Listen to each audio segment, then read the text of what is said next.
Sobra na talaga yung Hana na yan. Gusto niya ipamukha sa buong mundo na ang mga manananggal ang kontrabida. Gusto niya maging bida-bida. Ipapa-experience ko sa kanya kung paano maging bida. At kung paano maging manananggal. Eh, paano? Pakakainin ko siya ng atay para it's atay na kami. Hi, sis. Di ba nga hindi effective yung atay ng hayop? Ang effective yung atay ng tao para tuluyan siya maging manananggal. Oo nga, no? Sabi ko naman sa'yo eh, wala akong alam sa mga ganyan. Because I'm a Gen Z manananggal. Tsaka, never akong pumatay at kumain ng tao. Okay na sa akin yung mga atay ng hayop. What if ipahid mo sa kanya yung langis ng manananggal para mas maging smooth yung paglipad at paggalaw niya?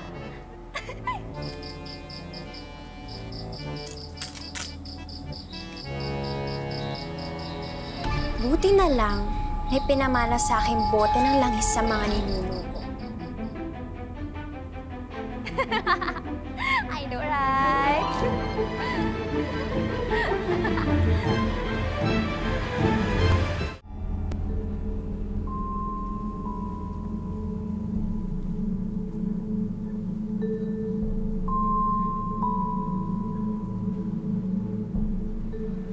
Ito.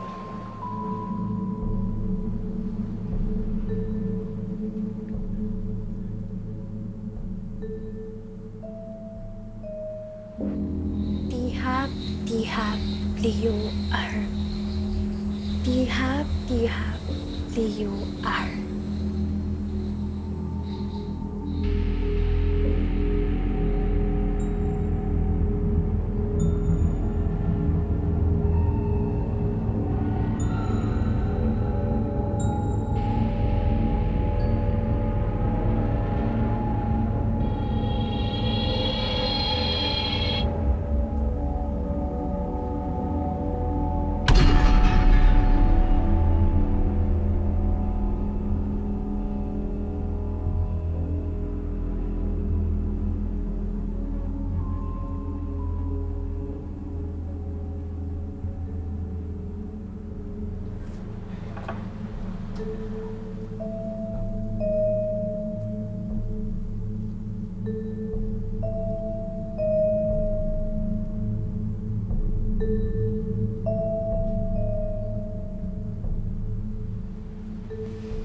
Uy, Bes.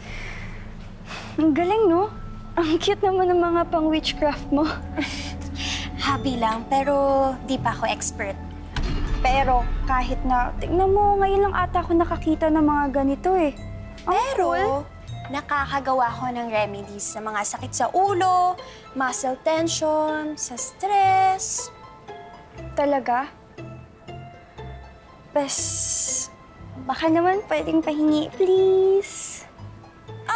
Oo, sige, sure. Eh kasi 'di ba alam mo naman, sunod-sunod na yung mga projects natin, yung mga test natin. So, medyo kailangan ko ng mga pang-parelax.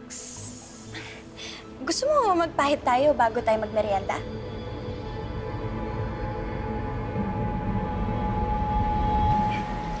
Ito. Ito ang therapeutic oil na magtatanggal ng stress mo. Pangpawala pa talaga yan ng stress. Halika, dali. Halika, dali.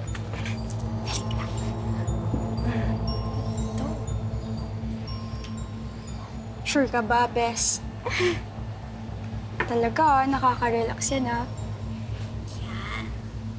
Relax and enjoy the soothing effect nitong therapeutic oil. Yan. Oh, dito akit natin sa braso. Yan. Yan. Alam mo, magaling din to sa kabag. Talaga? Alam mo nga, Bes, lately nga sumasakit yung tiyan ko eh. Feeling ko lagi akong kinakabag. Feeling ko dahil sa stress, alam mo na, dahil papalapit na yung mga exams natin. Ay, eto, effective to. Sige nga.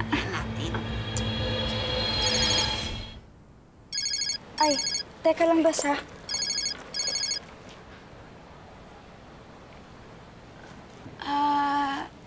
Hello po? Po! Na-hospital po si Lola? Sige po, sige po. Bes, aalis na muna ako, Na-hospital kasi si Lola, eh. Thank you,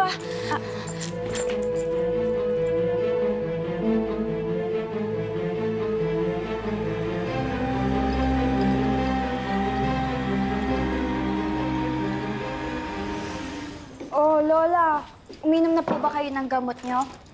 Naman? Kaya lang nalimutan ko yata uminom kanina. Ay, naku, Lola. O sige, ganito na lang po.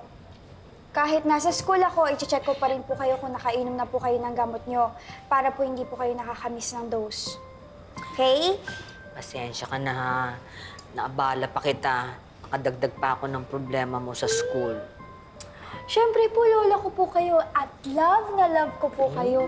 Kaya, mas mahalaga po sa akin yung health niyo tsaka yung happiness niyo.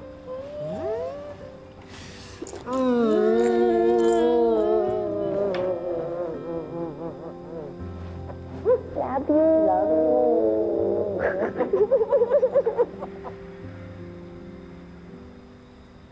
Buti na-discharge na ang lola mo. Alam mo, Bes, buti na nga lang talaga eh. Pero kailangan ko pa rin talagang i-double check kung hindi niya nami-miss yung dose niya. Alam mo, Bes, sana no magkaroon ako yung me time, yung sarili ko lang, tapos relax lang ako. Kasi sobrang dami-daming nangyayari sa buhay ko, sobra ako nai-stress. Kahit isang araw lang na ganun. Ay, tamang-tama, Bes. Dala ko yung therapeutic at stress-relieving oil. Teka lang, kukunin ko Oh, eto Ayan. Ikaw na lang mag-apply niyan tonight. So, konting pahid sa noo, braso, balikat, sa batok, at sa tiyan. Para feel mo yung calming effect. Bes, mukhang okay ito Parang makakatulog ako ng mahimbing neto mamaya. Yan. Ipahid mo hanggat gusto mo. Thank you.